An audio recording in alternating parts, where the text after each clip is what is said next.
or no. Say yes or no, yes or no.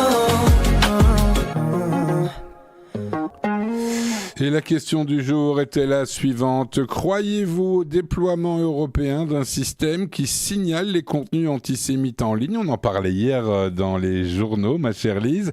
Et pour nous aider à y voir un peu plus clair et de nous donner une idée de la réponse réelle, Guy-Philippe Goldstein est notre invité, spécialiste en cybersécurité, par ailleurs auteur également de nombreux livres. Alors Lise, a-t-on d'abord une idée du résultat de ce mini-sondage? Et ensuite, je vous laisse en parler avec Guy-Philippe Goldstein, qui est, comme d'habitude, fidèle au poste quand on fait appel à lui. Guy-Philippe Goldstein, bonjour. Bonjour Lise. Merci d'être avec nous ce matin sur Radio Judaïka. Alors, pas tellement de suspense chez nos auditeurs, Guy-Philippe. C'est non, non et non sur les trois réseaux. On est à 74% de non sur Insta, 78% de non sur Facebook et 100% de non sur X. Donc, visiblement, ils ne croient pas au déploiement européen d'un système qui signale les contenus antisémites en ligne. Est-ce que vous êtes d'accord avec eux d'abord? En fait, oui, non, pour une fois, mon avis est partagé par rapport à ce que la sagacité de l'audience de Radio Judaïka présente, parce qu'en fait, on est face à deux problèmes. Il y a d'un côté, en particulier de 4-5 ans, à travers l'Europe, la mise en œuvre d'un système avec des lois, des ONG, des groupes publics et quelques outils en ligne. Donc ça commence à se mettre en place contre l'antisémitisme, entre autres.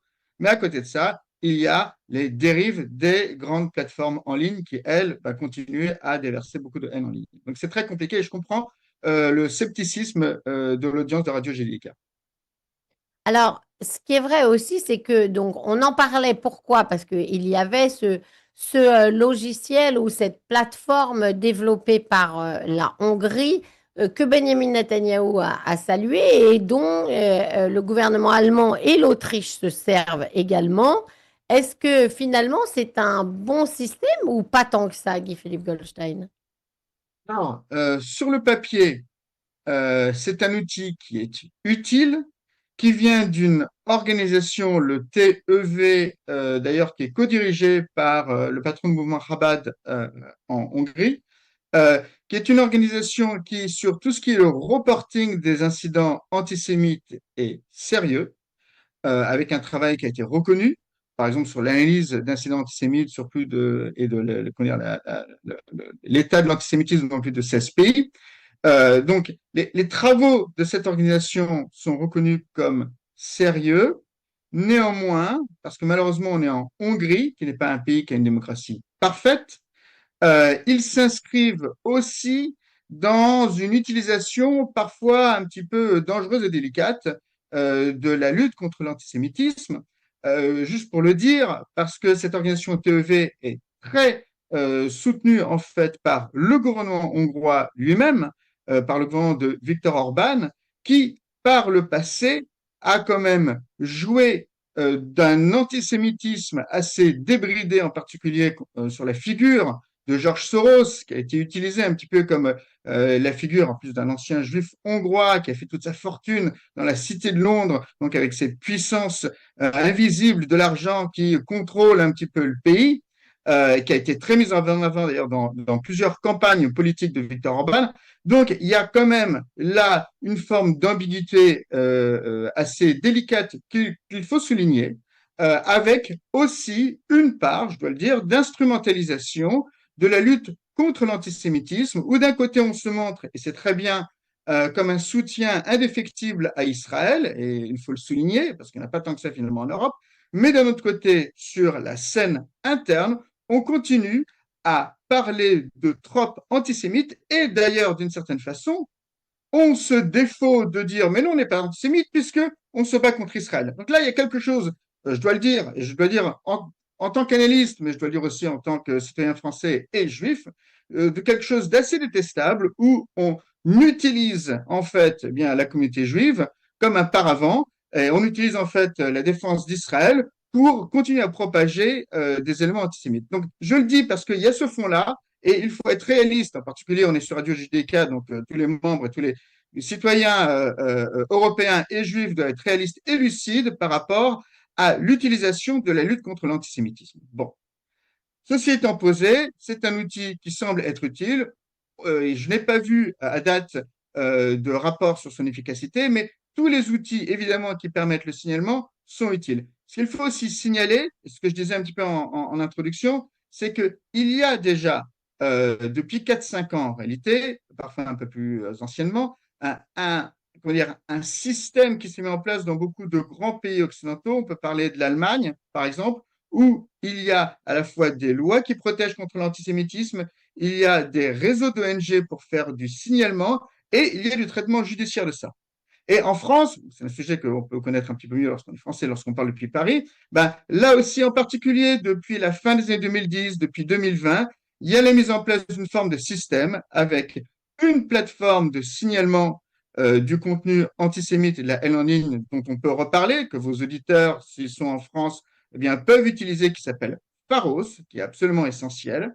Et à côté de ça, depuis une loi de 2020, un ensemble de, je crois, 8 grands observateurs de la haine en ligne qui peuvent d'eux-mêmes faire un signalement de haine en ligne, dont par exemple le CRIF, dont la LICRA, qui est donc des organisations de toute confiance pour ce qui est de la protection de la communauté juive en France contre la haine en ligne et la haine tout court, la haine antisémite, et qui font partie d'un système chapeauté aujourd'hui par l'ARCOM où ils peuvent faire du signalement. Et je dois le dire aussi, quand on regarde les chiffres, ce n'est pas non significatif. Il y a eu plus de 210 à 215 000 signalements qui ont été faits sur la plateforme Pharos en 2023, à rapporter aux plus de 175 000 qui ont été faits en 2022. Et il y a eu un traitement judiciaire. Il y a un pôle judiciaire spécifique qui s'est constitué là-dessus. Et il y a eu, en gros, depuis 2023, plus de 1680 dossiers qui ont été traités, avec certains cas emblématiques, dont par exemple l'affaire contre enfin, le harcèlement en ligne contre Magali Berda, qui a eu donné lieu à un traitement judiciaire où il y a eu plus de 34 condamnations. Donc, ce que l'on peut dire, c'est que le système n'est pas parfait, soyons très clairs.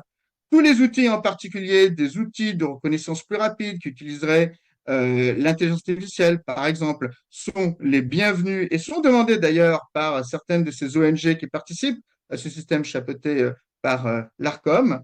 Mais on ne peut pas dire non plus qu'il n'y a rien. Il y a quelque chose qui se met en place. Par contre, si vous me permettez 2 minutes là-dessus, ou 1 minute, Lise, par rapport à ça, eh ben, on a un problème de fond dont on a déjà parlé ensemble ici sur ces ondes, qui est celui des plateformes en ligne qui, de manière structurelle, parce que en fait, ça fait partie de la manière dont ils fabriquent de l'audience, eh bien, mettent en avant les contenus dits surprenants et négatifs. Donc, en fait, les contenus de haine, les contenus de violence verbale qui se propagent beaucoup plus vite. Il y avait une étude du MIT dès 2018 qui le montrait. Et là-dessus, il y a parmi ces mauvais élèves, il y a un très mauvais élève qui est la plateforme X Twitter, qu'on a déjà évoqué, en particulier depuis la reprise par Elon Musk, où on a noté, ce sont des chiffres qui viennent de la communauté juive américaine, au moins un doublement de la parole antisémite sur X Twitter depuis la reprise par Elon Musk, avec d'ailleurs des personnages emblématiques de l'antisémitisme américain comme Nick Fuentes, qui a été autorisé à revenir et à reparler sur X Twitter. Et d'ailleurs, le ministère de l'Intérieur en France cite que parmi le développement de distribution de contenu en ligne, eh bien, on retrouve la plateforme X Twitter dans 75% des cas, dans à peu près 3 quarts des cas. Bon. Voilà ce problème-là, et je pense que c'est aussi ce que reflète l'opinion de l'audience de Radio JIK, parce qu'on est face à des plateformes contre lesquelles on a encore beaucoup de difficultés à faire pression. Alors, c'est vrai qu'on parlait de X et on en reparlera demain avec David Benaïm parce que Grok, qui est l'intelligence artificielle qui a été développée par et le même Elon Musk qui dirige X, est structurellement antisémite et pro-palestinien et l'assume et c'est un véritable problème. On n'a pas le temps de développer ça avec vous aujourd'hui, Guy-Philippe Goldstein, mais on recevra David Benaïm dans la matinale de demain matin et il nous racontera lui-même son expérience malheureuse avec Grok. En tout cas, j'ai retenu, Guy-Philippe Goldstein, qu'il y a des choses qui se mettent en place, mais que pour l'instant, ce n'est pas d'une efficacité fantastique pour contrer les contenus antisémites sur la toile et c'est bien ce qui nous inquiète. Parfait, mais il y a des efforts aussi, il faut le dire. Et évidemment, tout outil qui utiliserait l'intelligence artificielle ou même la force sociale de chacun d'entre nous est utile. Et là-dessus, juste un point, on parle beaucoup des outils pour faire du signalement avec un traitement juridique.